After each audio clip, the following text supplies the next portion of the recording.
Oh man, look at that.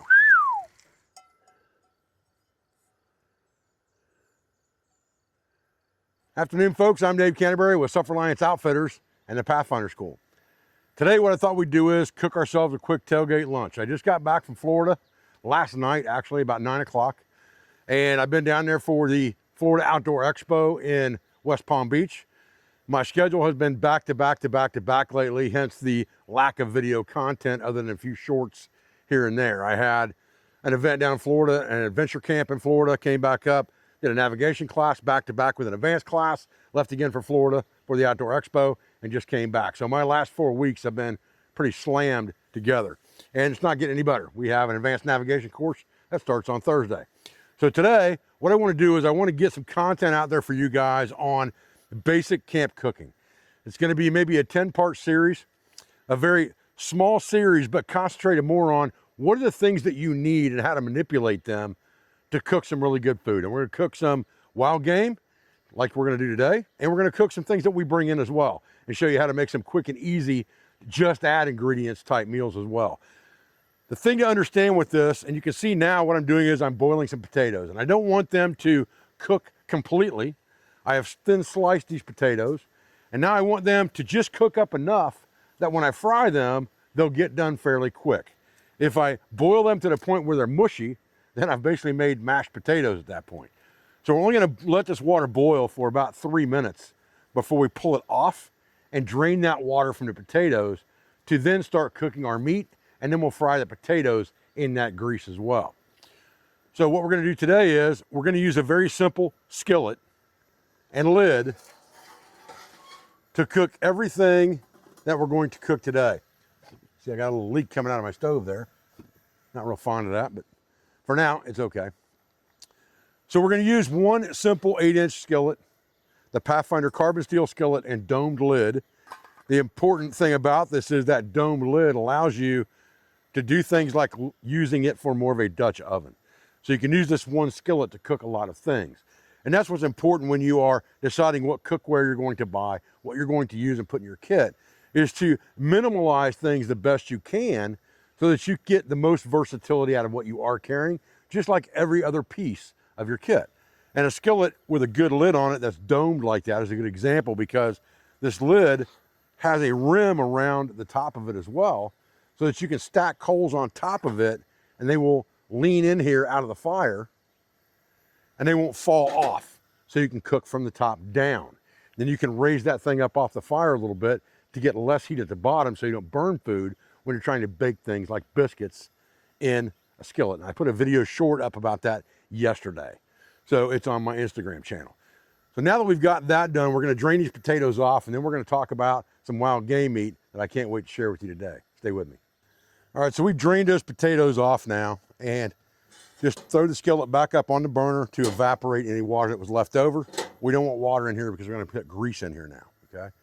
So the next step in this game is to get some bacon grease in there, and you can carry bacon grease with you. You can cook a few pieces of bacon to create that bacon grease. Any of those options will work. This is called Bacon Up. It's an easy thing to keep in a cooler to carry bacon grease with you.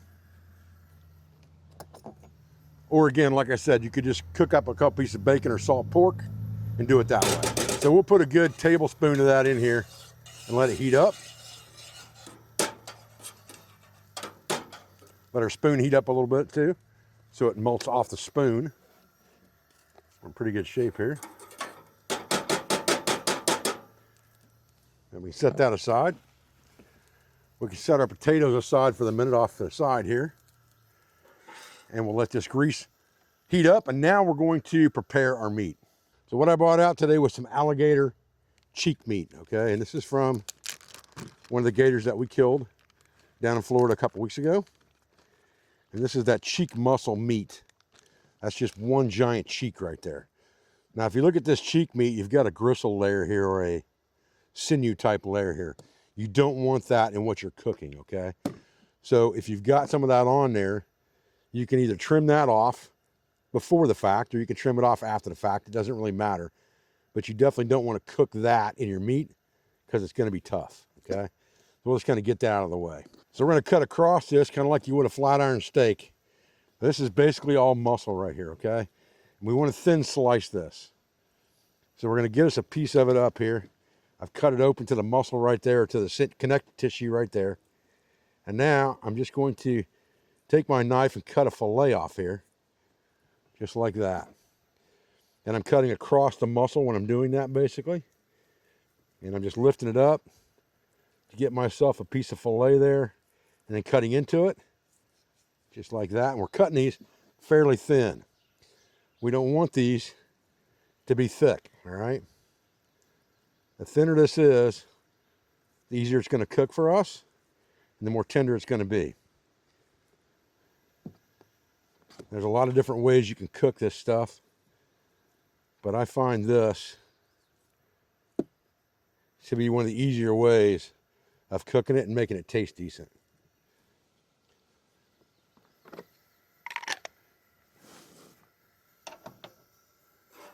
Now, alligator meat is a meat that very much takes on whatever flavor you marinate it in or put it in. This soul food seasoning is a really good choice. You can use Kinders with this as well, but I find this soul food seasoning is fairly cheap to buy. It tastes really well, and it goes good with the potatoes as well. So I'm going to shake some of it into this bag, and then I'm going to put some flour in there as well. Just like that. Mix that together real well in the bag. If you're not going to use an egg wash in this of any kind, which we're not, because we're just kind of using what we have out here, quick dry ingredients that we can come up with. Easy stuff to carry. What I would suggest is kind of let these things drain and make sure that you don't have a whole lot of water content when you put them in this bag. You want them to be damp, but you don't want them to be soaking wet. Put those in the bag and give them the old shake treatment there.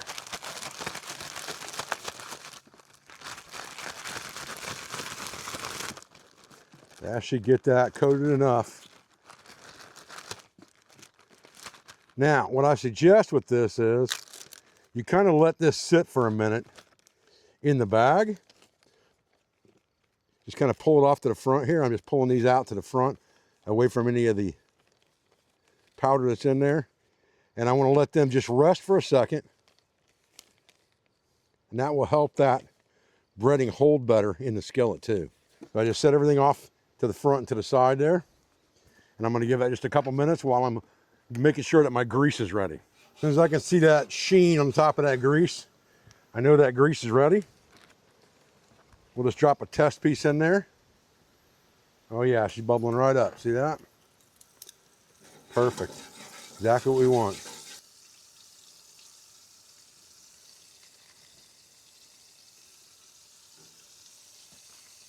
There we go. Look at that. Man, oh man. Money. That's looking real good there. All right, just about going to get every piece in there in this one skillet, and that's plenty enough for one person for sure. And we're going to add just a little bit of pepper to that.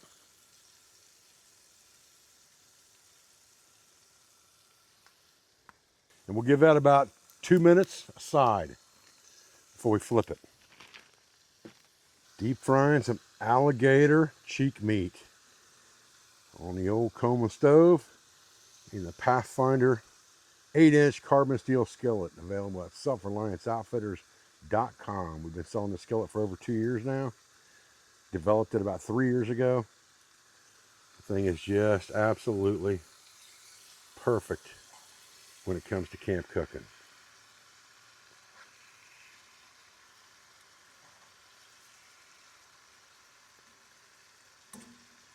Fry food, boil things, and bake. You can cook anything you want in camp. Right. Getting close. Getting close to our 2 minutes aside here. Let this get cooked just perfect. Pull them out, put potatoes in. We'll have us a great lunch here in just about 15 minutes. Gator is a meat that you want to cook hot and fast. You don't want to slow cook it and make it tough. Get that stuff in hot grease, get it breaded up, give it a couple minutes aside, get it out.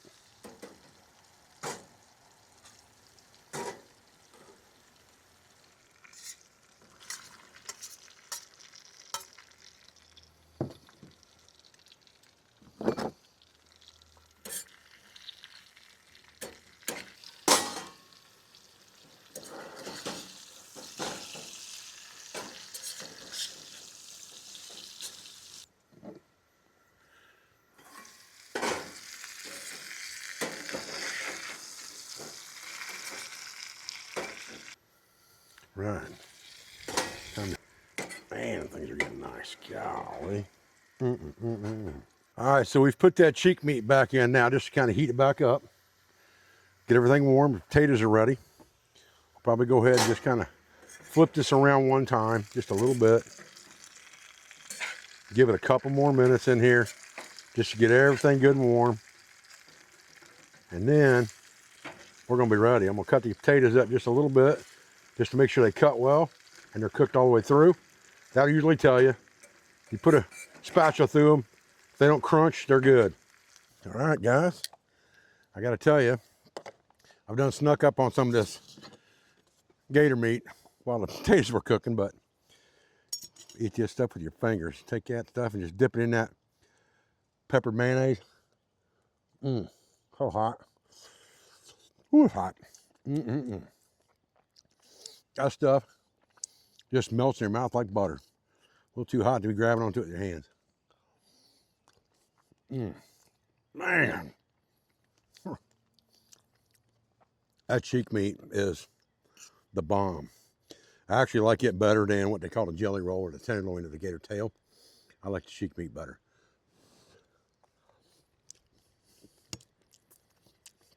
There's some fried potatoes in there. Golly. You don't even know how good that is. Woo. That is good stuff right there, boy. Golly. And we'll talk more in this short series about cooking, controlling heat, different ways of cooking things with minimal gear, and we'll cover all of that in this series. I appreciate your views, and I appreciate your support. I thank you for everything you do for our school, for our family, and for our business. Be sure to check us out at selfrelianceoutfitters.com for the best cookware money can buy. That's always in stock. I say always with the caveat of 99.9% of the time in stock, and always guaranteed for life.